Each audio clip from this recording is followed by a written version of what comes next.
जहां बिहार विधानसभा चुनाव से जुड़ी बड़ी बैठक पटना में आज होगी। एनडीए की अहम बैठक सीट बंटवारे को लेकर ये बैठक होनी है। मीटिंग में चिराग पासवान भी शामिल होंगे। उपेंद्र कुशवाहा और जीतन राम मांझी भी इस बैठक में हिस्सा लेंगे। बिहार में राजनीतिक दलों के बीच सीट शेयरिंग को लेकर हलचल तेज हो गई है। सीट शेयरिंग पटना में एनडीए में शामिल सभी दलों की बड़ी बैठक रखी गई है। इस बैठक में बीजेपी, जेडीयू, एलजेपी और बाकी दलों के शीर्ष नेता भी शामिल होंगे। लगातार बिहार एनडीए में सीट बंटवारे को लेकर बातचीत तेज हो गई है। जदयू को करीब 105 सीटें मिल सकती हैं, लेकिन अंतिम घोषणा चिराग पासवान के साथ सहमति पर भी निर्भर है। एनडीए में एलजेपी और हम पार्टी की सीटों को लेकर मतभेद बना हुआ है और खासकर चिराग और मांझी की मांगों को लेकर यहां विवाद सामने आ रहा है। इसी को लेकर बैठक होनी है। हालांकि कल भी यह बैठक हुई थी और इसी खबर पर हमारी सहयोगी अपराजिता हमारे साथ जुड़ी हुई हैं। अपराजिता, कल भी बैठक हुई थी। चिराग पासवान जो है बैठक से जब बाहर आए तो उनसे पूछा गया था कि सीट शेयरिंग पर बात बनी या नहीं, लेकिन चिराग पासवान ने ऐसा कोई जवाब नहीं दिया था। उन्होंने कहा था कि जब पूरी तरह से तस्वीर साफ हो जाएगी उसके बाद आपको जवाब मिल जाएगा। आज भी ये बैठक होनी है, सभी दल इसमें शामिल होंगे। क्या कुछ अपडेट है, आज बात बन सकती है अपराजिता सीट शेयरिंग को लेकर? बिल्कुल पूनम, देखिए आपको बता दें कि अभी इस वक्त की जो राजनीति है वो काफ़ी ज़्यादा गहमा गहमी के साथ आगे बढ़ रही है। और सबसे बड़ी बात यह है कि जो दोनों दल है, यानी कि एनडीए की बात करें, महागठबंधन, उन दोनों के बीच में जो है सीट शेयरिंग को लेकर के पेच फंसा हुआ दिख रहा है। लेकिन अगर एनडीए की बात करें तो चिराग को लगातार मनाने की कोशिश हो रही है। कल भी हमने देखा कि दिल्ली आवास पर धर्मेंद्र प्रधान जाते हैं, बिहार प्रभारी, और उनको मनाने की कोशिश करते हैं। इससे एक बात तो साफ है कि चिराग क्या मायने रखते हैं अभी एनडीए में, ये बात पार्टी बहुत अच्छे से जानती है। क्योंकि जब आप बिहार में जाते हैं, लोगों से बात करते हैं, तो लोगों की तरफ से भी ओपिनियन क्या आता है कि सीएम के फेस पर नीतीश कुमार के अलावा अगर कंपैरेटिवली देखा जाए तो चिराग का नाम सबसे ज्यादा उठता हुआ नजर आता है। और चिराग युवा भी हैं, क्योंकि जिस युवा की बात हो रही है, तेजस्वी की जहां बात होती है तो उसको टक्कर देने का काम एनडीए से चिराग करते हुए नजर आते हैं। और पिछले बार भी चिराग जो थे जेडीयू के लिए मुश्किलें खड़ी करते हुए नजर आए थे और चिरागों को जो भी सीटें दी गई थी लोकसभा में, चिराग उस पर जीत हासिल किए थे। तो ऐसे में चिराग का क्या रोल है, एनडीए ये बात भली भांति जानती है। इसलिए चिराग जो है, आपने देखा होगा कि चिराग से जब भी सीट शेयरिंग की बात पूछी गई है, मीडिया ने जब भी बात करने की कोशिश की है, चिराग ने सीधे तौर पर उस पर चुप्पी साध ली है। लेकिन चिराग लगातार जो है कटाक्ष पे कटाक्ष देते हुए नजर आ रहे हैं। आपने उनका बयान सुना होगा, अपने पिताजी रामविलास पासवान को श्रद्धांजलि देते हुए चिराग कहते हैं कि अगर आपको जीना सीखना है तो आपको मरना भी सीखना होगा। और वो फिर उसके बाद बिहार फर्स्ट, बिहारी फर्स्ट की बात करते हैं। तो ऐसे में सबसे ज्यादा जरूरी चीज ये है कि चिराग जो है अपने पिता के सपनों को लेकर के आगे बढ़ रहे हैं और बिहार की जनता को ये बताने की कोशिश करते हुए नजर आ रहे हैं कि उनके लिए बिहार फर्स्ट और बिहारी फर्स्ट है। यानी कि अन्य मुद्दे साइड में रखिए, बिहारियों के लिए वो काम करते हैं। और चिराग जिस तरीके से जनता के सामने अपनी बात रखते हैं, वो लोगों को प्रभावित भी करता है काफ़ी हद तक। लेकिन यहाँ पर सबसे बड़ी दिक्कत यहाँ पर ये आ रही है पूनम कि यहाँ पे अन्य पार्टी भी हैं और कोई भी पार्टी हो, अगर एनडीए की बात करें तो एनडीए जो भी घटक दल उनके साथ जुड़े हुए, उनको वो खोने का यहाँ पर रिस्क नहीं लेगी। तो ऐसे में सामंजस्य बैठाना ही पड़ेगा। और आज इस बात की पूरी तरीके से घोषणा हो जाएगी कि किस तरीके से सीट शेयरिंग में बातें आई हैं, क्योंकि ये बात हर पार्टी जानती है कि कहीं आपने वो कहानी सुनी होगी, 2 बिल्लियों के झगड़ों में बंदर रोटी ले गया। तो कहीं ऐसा ना हो कि जो बिहार में एक तीसरी पार्टी उभरती हुई नजर आ रही है, वो इनके सीट शेयरिंग के लड़ाई में अन्य लोगों को अपने तरफ रिझाने में कामयाब होकर के बिहार में सरकार बना ले, सिर्फ वोट कटवा तक साबित नहीं हो। तो इससे एक बात तो साफ है कि सभी पार्टियां अपने छोटे छोटे पार्टी को इस बार अहम दे रही हैं, अहम मान रही हैं और उनको मनाने का काम कर रही हैं। ऐसे में सामंजस्य बैठाना बिल्कुल होगा। बिल्कुल बिल्कुल, एनडीए के लिए ऐसे में सामंजस्य बिठाना एक बहुत बड़ी चुनौती भी है अपराजिता, क्योंकि जिस तरह से आपने कहा कि एक और चिराग पासवान को नाराज नहीं कर सकती एनडीए, क्योंकि बेहद महत्वपूर्ण हो जाता है चिराग पासवान की बात को भी मानना और जो दूसरी पार्टियां हैं उनकी बातों को भी मानना बेहद जरूरी हो जाता है। जीतन राम मांझी भी लगातार यहाँ सीट शेयरिंग फॉर्मूले पर उनकी बात भी अभी बनती हुई नजर नहीं आ रही है। वो भी सीटों की मांग कर रहे हैं। उनका कहना है कि हमें भी ज़्यादा सीट दी जाए ताकि हम भी एक अच्छी पार्टी बनकर उभरें। तो यहाँ सभी पार्टियों के बीच किस तरह से सामंजस्य बैठेगा, ये देखने वाली बात होगी आज जब बैठक होगी। और अपराजिता, जो उद्देश्य है सीट शेयरिंग का लेकर वो यही है कि आज जो ये सीट शेयरिंग का फॉर्मूला है वो खत्म हो जाना चाहिए, सीट बंटवारा हो जाना चाहिए, क्योंकि अब तो तारीखों का ऐलान भी हो गया है, चुनाव भी नज़दीक है। ऐसे में अगर सीट शेयरिंग को लेकर बात अगर नहीं बनती है तो फिर किस तरह आगे सामंजस्य बिठाया जाएगा? बिल्कुल पूनम, देखिए इसका खामियाजा पार्टियों को भुगतना पड़ेगा, क्योंकि जनता जो है अब की वो बहुत ज़्यादा ही शानी है, वो सब चीज़ समझती है और सोशल मीडिया का ज़माना है। तो आप बेबाकी के साथ अपनी बातें नहीं रखते हैं फ्रंट फुट में, फिर भी अटकलें तेज़ हो जाती हैं। अब जैसे चिराग सीट शेयरिंग पे कुछ नहीं बोल रहे हैं, लेकिन चर्चा तो है ना, लोग तो ये बात कह रहे हैं ना कि सीट शेयरिंग पे पेंच फंस रहा है। तो इसमें एक तरीके से जो एकजुटता की संदेश देने की कोशिश की जाती है बार बार, उस पर भी सवाल उठते हुए खड़े नजर आते हैं कि जब हम शुरू में पूछते थे कि सीट शेयरिंग को लेकर के आगे बात अटकेगी, तो लोग कहते थे नहीं नहीं हमारे में एकजुटता है, ऐसा कुछ नहीं होगा, हम बिहारी वासियों के लिए काम कर रहे हैं। तो ऐसे में सरकार को एक संदेश भी पेश करना है जनता के आगे कि हम बिहारियों के लिए काम कर रहे हैं, सरकार जो है वो देश की जनता के लिए बनाई जा रही है। तो इस तरीके से सीट शेयरिंग पर ये मामला तो नहीं फंसाने की कोशिश होगी। और सबसे बड़ी बात ये है कि इस बार जो जोरों शोरों से प्रचार किया जा रहा है, आपने देखा होगा बिहार में, चाहे महागठबंधन की बात करें या फिर एनडीए की, लगातार बैठकें पे बैठकें हो रही हैं, अधिकार यात्रा के साथ साथ यहाँ पर रैलियां निकाली जा रही हैं, एनडीए की तरफ से योजना परियोजनाओं का शिलान्यास किया जा रहा है। तो इससे एक बात तो तय है कि इस बार दोनों पार्टी जो है एक दूसरे को कड़ी टक्कर दे रही है और कोई भी पार्टी अपने किसी भी नेता को खोने का यहाँ पर रिस्क नहीं लेगा। ऐसे में अगर आप चिराग की बात करें तो चिराग को लेकर के यहाँ पर जनता जो है, आपने देखा होगा कि सबसे बड़ी बात यह है कि लोकतंत्र की जब बात होती है, देश की जब बात होती है, बिहार की जब बात होती है, तो उसमें सबसे ज़्यादा महत्व ये रखता है कि कौन किस तरीके से काम करने की अपनी बातों को बताता है, एजेंडा क्या बताता है। और चिराग अलग से भी अपनी रैली निकालते हैं और कई बार चिराग जो है हिंट्स देते हुए भी नजर आते हैं। जब वो नव संकल्प ये रैली निकालते हैं बिहार में, तो वो ये बताने की कोशिश करते हैं कि हम बिहार वासियों के लिए काम करेंगे। ऐसे में ज़रूरी ये हो जाता है कि आपने देखा होगा कि इसके पहले, चलिए ये तो इधर की रैली की बात थी, पहले भी चिराग ने 243 सीटों पर अकेले लड़ने का ऐलान किया था और नीतीश कुमार पर कटाक्ष किया था, ये कहते हुए कि हमें नीतीश सरकार बिहार में आने से रोक रही है। तो ऐसे में आपने देखा था कि नीतीश कुमार का विद्रोह शुरू हो गया था। तो ऐसे में कोई भी पार्टी ये रिस्क नहीं लेगी कि उनकी आपसी फूट के चलते उनके हाथ से सत्ता चली जाए। तो ऐसे में ज़रूरी ये हो जाएगा कि वो उनके साथ सामंजस्य बैठाकर सीटों को महत्व दे। लेकिन सबसे बड़ी बात है, अगर आपने हम का जिक्र किया तो पेचीदा जीतन राम मांझी की तरफ से भी फंसता हुआ नजर आ रहा है, क्योंकि जीतन राम मांझी यहाँ पर मुख्यमंत्री रहे हैं, कम समय के लिए ही रहे हैं, लेकिन वो रहे हैं जिसके बाद हम पार्टी जो था वो निकलकर सामने आई। तो ऐसे में जीतन राम मांझी जो हैं वो नीचे वर्ग के वोट साधने के लिए जाने जाते हैं।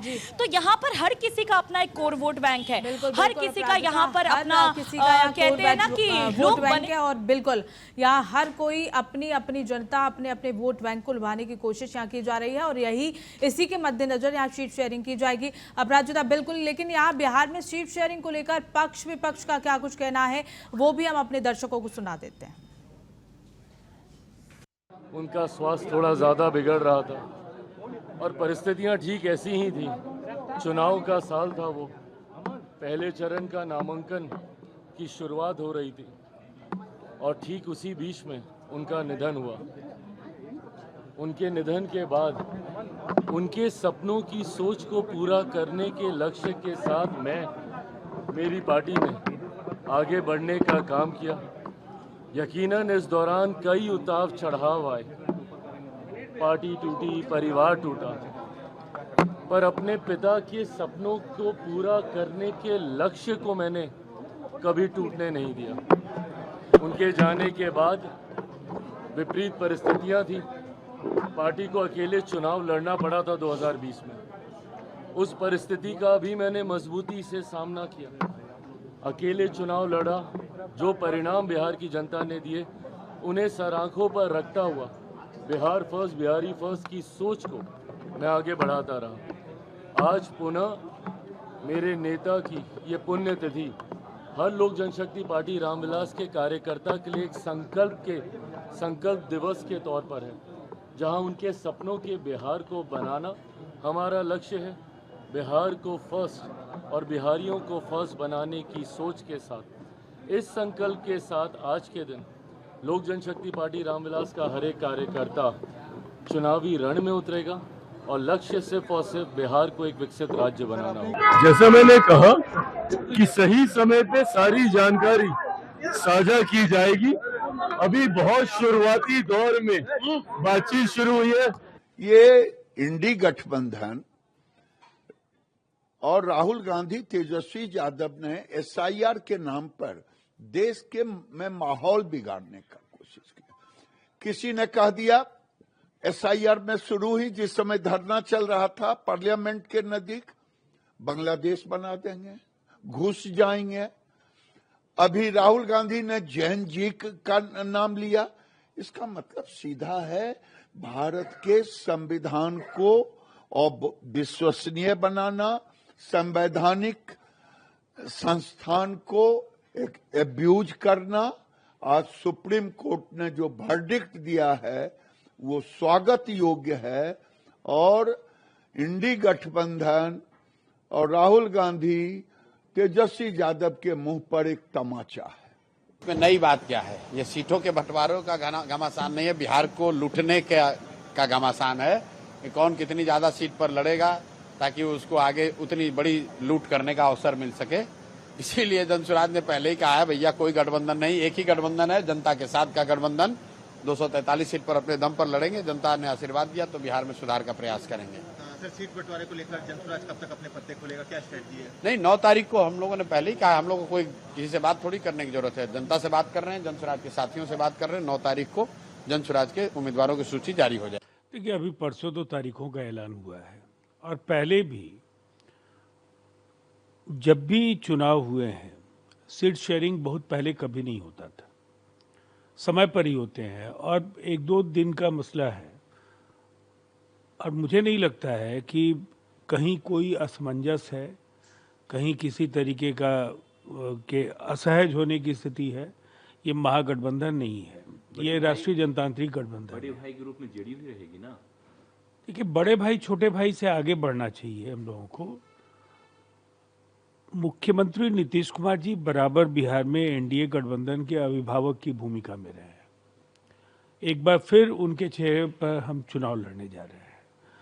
उनके नेतृत्व में ही अगली सरकार बनेगी। सीट शेयरिंग को लेकर के भी कहीं कोई तरह की दुविधा में नहीं रहना चाहिए। बहुत जल्द साझा ऐलान हो जाए। नहीं, देखिए, जो भी जिम्मेदारी हमारे नेता आदरणीय चिराग पासवान जी देते हैं, मैं इस पे खरा उतरने की कोशिश करता हूं और उम्मीद करता हूं कि अपने काम से उनके भरोसे को जो हमारे पर किया हमेशा कायम रखें। कितना सीटें चाहिए आपको सम्मानजनक? अब देखिए, आप कुछ घंटे कुछ इंतजार करिए, बस कुछ इंतजार करिए। कुछ घंटों में आ गया हमारे। सब सही है, ऑल इज वेल है। आप कुछ घंटा इंतजार करिए, एनडीए के साथ है। कुछ घंटा इंतजार करिए, कुछ घंटा इंतजार करिए। और चलिए ग्राफिक्स के जरिए आपको समझा देते हैं बिहार चुनाव सबसे सटीक ओपिनियन पोल। महिला वोटर्स की पसंद कौन है? एनडीए सबसे ज़्यादा यहाँ पसंद महिला वोटर्स की बनती हुई नजर आ रही है। महिला वोटर्स की सबसे दूसरे नंबर पर पसंद है महागठबंधन। जनसुराज तीसरे नंबर पर बनी हुई है और अन्य पार्टियां जो कि 12% हैं वो महिलाओं वोटरों की यहाँ पसंद बनी हुई हैं। तो एनडीए 45%, महागठबंधन 29% और जनसुराज 12, अन्य पार्टियां 12% यहाँ महिला वोटरों की पसंद है। तो बिहार चुनाव का सबसे सटीक ओपिनियन पोल। तो वही मुख्यमंत्री की पसंद कौन है? तेजस्वी यादव सबसे पहले हैं 37% के साथ, नीतीश कुमार दूसरे नंबर पर, प्रशांत किशोर तीसरे नंबर पर 18% के साथ और सम्राट चौधरी 5वें नंबर पर। तो वहीं चिराग पासवान हैं 6ठे नंबर पर और अन्य 7वें नंबर पर यहाँ बनी हुई है। तो मुख्यमंत्री की सबसे पहली पसंद यहाँ बिहार की जनता के लिए तेजस्वी यादव नजर आ रहे हैं।